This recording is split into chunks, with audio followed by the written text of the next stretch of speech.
તંત્રની સુરક્ષાને લઈને મોટા સવાલ ઊભા થાય છે ત્યારે અમદાવાદમાં આનંદનગર શાક માર્કેટમાં મ્યુનિસિપલ કોર્પોરેશનના બાઉન્સરની દાદાગીરી સામે આવી રહી.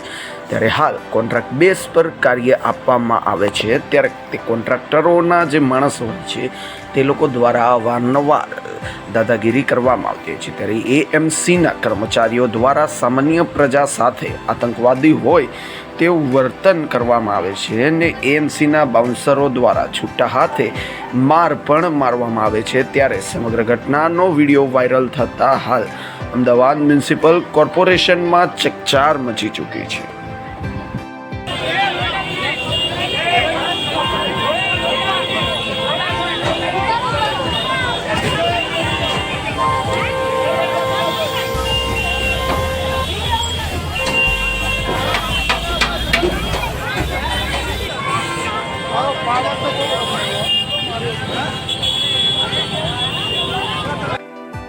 મારી એક મારી